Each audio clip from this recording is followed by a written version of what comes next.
الحمد لله رب العالمين والعاقبة للمتقين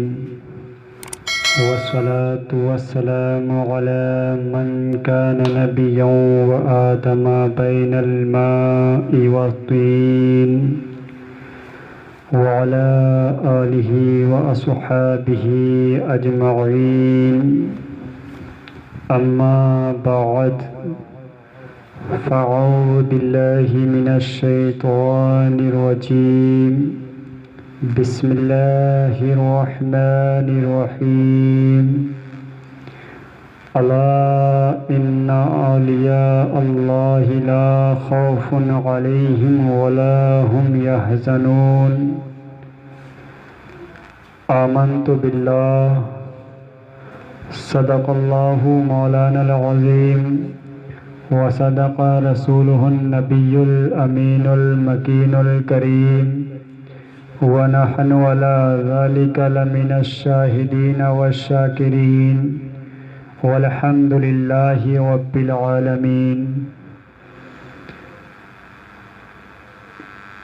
کعبے کے بدر و دجا تم پہ کروڑوں درود، طیبہ کے شمس و ضحیٰ تم پہ کروڑوں درود،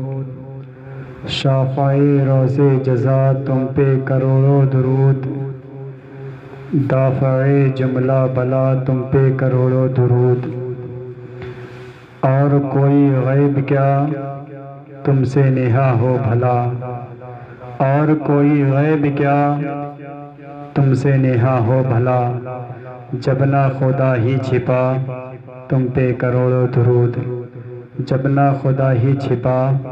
تم پہ کروڑوں درود. آئیے حضرات، ہم سے مل کر سب سے پہلے آقا نامدار، مدینے کے تاجدار، ہم غریبوں کے غمگسار، فخر موجودات، احمد مجتبیٰ محمد مصطفیٰ صلی اللہ تعالی علیہ وسلم کی بارگاہ بے کشفانہ میں درود و سلام کا ہدیہ پیش کریں. پڑھیے بآواز بلند: اللہ رب محمد صلی اللہ علیہ وسلم، نحن عباد محمد صلی اللہ علیہ وسلم، صلاۃ و سلام علیک یا رسول اللہ صلی اللہ تعالی علیہ وسلم. حضرات، جیسا کہ آپ جانتے ہیں کہ یہ مہینہ سفر المظفر کا ہے، اور اس مہینے کو ہندوستان اور بیرون ہندوستان میں اعلیٰ حضرت کے نام سے یاد کیا جاتا ہے. 25 تاریخ اس مہینے کی اعلیٰ حضرت کے وصال کی تاریخ ہے. تو میں آپ کے سامنے چند اعلیٰ حضرت کے متعلق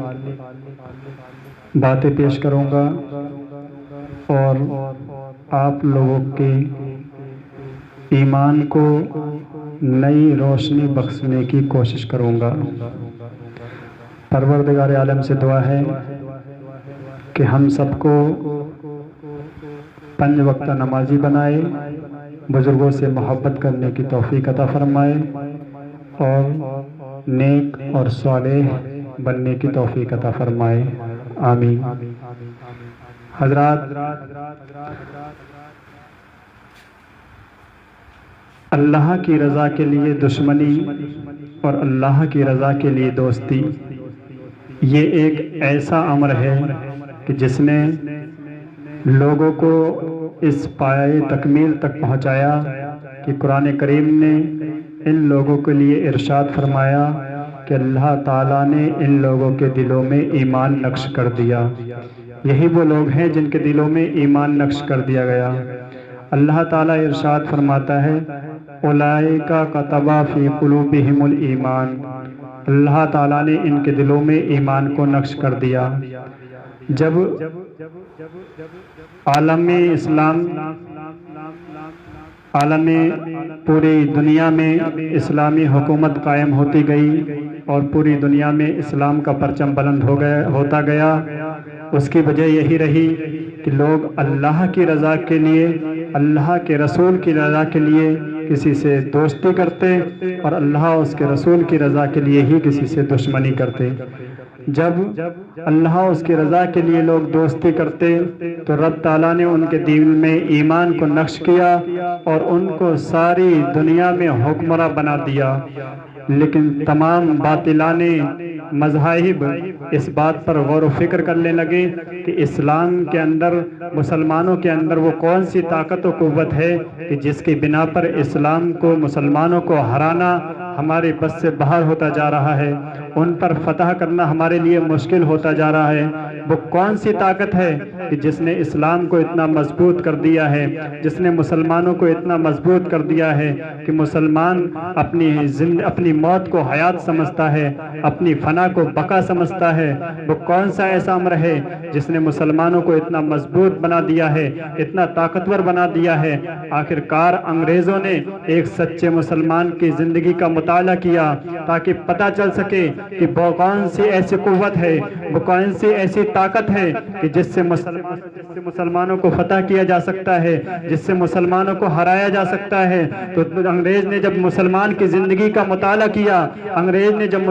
ایک سچے مسلمان کی زندگی کا بغور مطالعہ کیا تو اسے پتہ چلا کہ مسلمان کو نہ طاقتی فوج سے ہرایا جا سکتا ہے، نہ مسلمان کو جنگی ہتھیار سے ہرایا جا سکتا ہے۔ مسلمان کو ہرانے کے لیے صرف ایک طریقہ ہے، اور وہ طریقہ یہ ہے کہ مسلمان کے دل سے محمد کی محبت نکال دی جائے، مسلمان کے دل سے رسول خدا کی محبت نکال دی جائے، جس کو ڈاکٹر اقبال نے یوں ارشاد فرمایا کہ وہ فاقہ کش کے موت سے ڈرتا نہیں کبھی، وہ فاقہ کش کے موت سے ڈرتا نہیں کبھی، روح محمدی ان کے دل سے نکال دو، روح محمدی ان کے دل سے نکال دو۔ مسلمان بھوکا تو رہ سکتا ہے، مسلمان بھوکا تو مر سکتا ہے، مسلمان اپنا سر تو کٹا سکتا ہے لیکن اپنا سر نہیں جھکا سکتا، مسلمان اپنی گردن کٹا سکتا ہے لیکن اپنی گردن کبھی باطل کے آگے جھکا نہیں سکتا۔ اسی گردن کو جھکانے کے لیے، اسی گردن کو کاٹنے کے لیے، اسی اسلام کو ہرانے کے لیے، اسی مسلمان کی قوم کو فتح کرنے کے لیے انگریزوں نے جب مسلمان کی زندگی کا مطالعہ کیا، انگریزوں نے جب مسلمان کی زندگی کو بغور پڑھا تو وہ اس نتیجے پر پہنچا کہ اس نے دو گروہ نکالے۔ ایک گروہ ماڈرن اور فیشن کے نام پر نکالا، جس نے لوگوں کو مسجدوں اور مدرسوں سے نکال کر کلبوں اور کالجوں میں پہنچا دیا، جس نے مسلمانوں کی داڑھیوں کو منڈوا کر، مسلمانوں کے سروں سے پگڑیوں کو اتروا کر، مسلمانوں کے جسم سے اسلامی لباس کو اتروا کر پینٹ شرٹ کے لباس میں پہنچا دیا، مسلمانوں کی داڑھی منڈوا کر مسلمانوں کو فیشن کا دور سکھا دیا، اور فیشن کے نام پر مسلمان کو وہ ماڈرن مسلمان بنا دیا کہ مسلمان ظاہری طور پر اپنے اسلام سے پھر گیا۔ اب مسلمان کو اگر دیکھتے ہیں تو ظاہری طور پر مسلمان کا نہ چہرہ اپنے رسول کی سنت کے مطابق نظر آتا ہے، نہ مسلمان کا لباس اپنے محبوب کی سنت پہ نظر آتا ہے، نہ مسلمان کا کھانا پینا مسلمان کی رسول کی سنت کے مطابق نظر آتا ہے، نہ مسلمان کا اٹھنا بیٹھنا رسول کی سنت کے مطابق نظر آتا ہے۔ اس انگریز کی قوم نے مسلمان کے ظاہر کو بدل کر رکھ دیا۔ آخرکار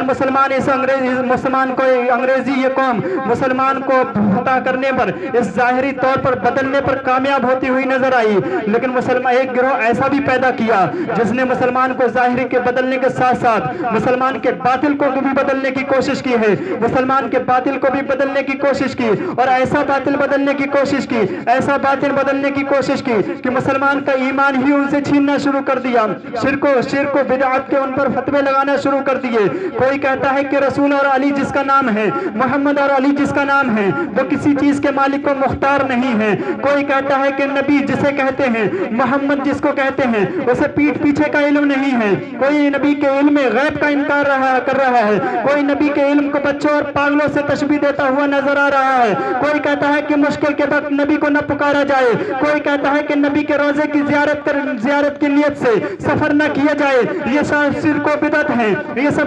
ایسا کرنے والا کافر ہو جاتا ہے، ایسا کرنے والا مشرک ہو جاتا ہے۔ ایسے دور میں، ایسے پرفتن دور میں جب بریلی کی سرزمین سے ایک ایسا مجاہد سربلند ہوا، ایک ایسا مجاہد اٹھا، ایک ایسا فاتح اٹھا، ایک ایسا مجاہد بریلی کی سرزمین سے اٹھا کہ جس وقت میں تمام علماء اکرام یہ دعائیں کر رہے تھے، یہ دعائیں کر رہے تھے کہ مولا تعالی ہمارے ایمان کی بچا لے، ہمارے ایمان کو بچا لے، مولا ہمارے ایمان کی رکشا کے لیے، ہمارے ایمان کی حفاظت کے لیے کسی کو ہمارے درمیان بھیجتے۔ اس وقت میں بریلی کی سرزمین سے اعلیٰ حضرت یہ پکارتے ہوئے اٹھے، کیجیے کیجئے چرچا انہی کا صبح و شام، کیجئے چرچا انہی کا صبح و شام، جانے کافر پر قیامت کیجئے